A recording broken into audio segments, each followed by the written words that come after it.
మీరు కష్టపడి ఇల్లు కొన్నారా?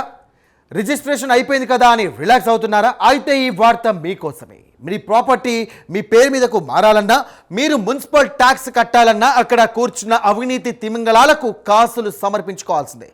బాపట్ల జిల్లాలో సామాన్యుణ్ణి పట్టి పీడిస్తున్న ఒక రెవెన్యూ అధికారి భాగోతం ఇప్పుడు బయటపడింది. ఆస్తి పన్ను అసైన్మెంట్ పేరుతో అక్రమ వసూళ్లకు తెరలేపిన ఆ అధికారి కథ ఎలా అడ్డం తిరిగింది? ఏసీబీ అధికారులు అతన్ని ఎలా ట్రాప్ చేశారు? అసలు ఆ టీ షాప్లో జరిగిన సీక్రెట్ ఆపరేషన్ ఏంటి? ఇప్పుడు చూద్దాం.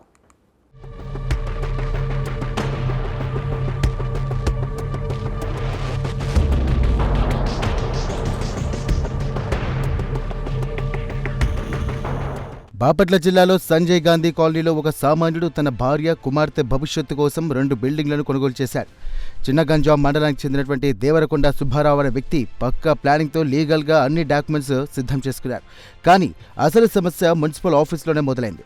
ఇక title transfer, property tax assignment కోసం ఆయన శిఖరవారిపాలెం సచివాలయంలో అప్లై చేసుకున్నారు. అక్కడే మన విలన్ ఎంట్రీ ఇచ్చారు.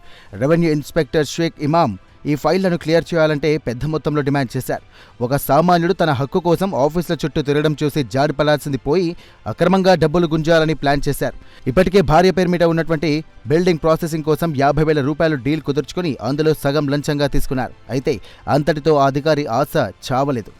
2వ బిల్డింగ్ ఫైల్ ముందుకు కదలాలంటే మరిన్ని వేల రూపాయలు ఇచ్చుకోవాలని బాధితుడిని వేధించడం మొదలుపెట్టారు.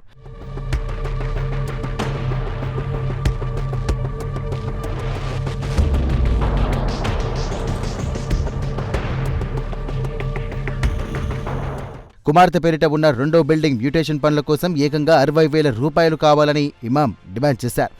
ఇందులో 25,000 రూపాయలు నేరుగా తన జేబులకు వెళ్లాలని, మిగిలిన మొత్తం అఫీషియల్ ఫీజుల కింద కట్టాలని బాధితుడికి కండిషన్ పెట్టారు. ఇక్కడే సుబ్బారావుకు ఓపిక నశించింది. కష్టపడి సంపాదించిన సొమ్మును ఇలా అక్రమార్కుల పాలు చేయడం ఇష్టం లేక ఆయన ఏసీబీ అధికారులను ఆశ్రయించారు. అధికారుల ప్లాన్ ప్రకారం బాపట్లలోని శ్రీలంక రోడ్లో ఉన్న ఒక టీ హౌస్ దగ్గరికి మీటింగ్ ఫిక్స్ అయింది. మధ్యాహ్నం 12:20 సమయం అది. చుట్టూ జనం తిరుగుతున్నా ఏమాత్రం భయం లేకుండా ఆ అధికారి టీ తాగుతూ లంచం డబ్బులు తీసుకుండగా సీన్లోకి ఏసీబీ టీం ఎంటర్ అయింది. డీఎస్పీ ప్రతాప్ కుమార్ నేతృత్వంలోని అధికారులు మెరుపు దాడులు చేసి ఇమాంను రెడ్ హ్యాండెడ్గా పట్టుకున్నారు. ఆయన చేతులకు కెమికల్ టెస్ట్ చేయగా లంచం తీసుకున్నట్టుగా నిర్ధారణ అయింది. పక్కా స్కెచ్తో అవినీతి అధికారిని ఏసీబీ అధికారులు లాక్ చేశారు.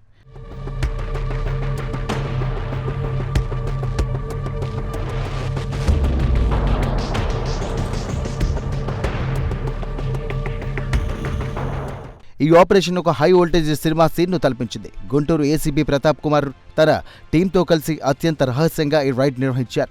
మ్యూటేషన్ ఫీజులు అలాగే ట్యాక్స్ బకాయిల లెక్కింపులో జరిగిన గోల్మాల్పై అధికారులు లోతుగా ఇన్వెస్టిగేషన్ చేస్తున్నారు. కేవలం సుబ్బారావు మాత్రమే కాకుండా ఇంకా ఎంతమంది దగ్గర ఇమాం ఇలా వసూళ్లకు పాల్పడ్డారో తెలుసుకునేందుకు రికార్డులను సీజ్ చేశారు.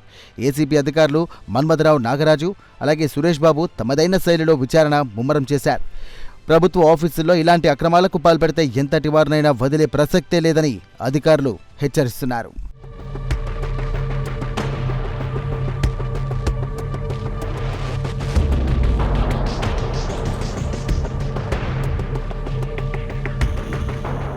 చూసారుగా, లంచం అడిగే అధికారికి భయపడాల్సిన అవసరం లేదు. చట్టంపై అవగాహన ఉంటే ఏసీబీ అధికారుల అండతో ఇలాంటి అక్రమార్కులను కట్టకట్టాల వెనక్కి నెట్టవచ్చు. ప్రభుత్వ అధికారులు ఎవరైనా మీ పనుల కోసం డబ్బులు డిమాండ్ చేస్తే కనుక వెంటనే ఏసీబీ టోల్ ఫ్రీ నంబర్కు ఫిర్యాదు చేయండి. నిర్భయంగా ముందుకు వచ్చి అవినీతి రహిత సమాజం కోసం సహకరించండి. బాపట్ల ఇన్సిడెంట్ మిగిలిన అవినీతి అధికారులకు ఒక స్ట్రాంగ్ వార్నింగ్ అని చెప్పాలి.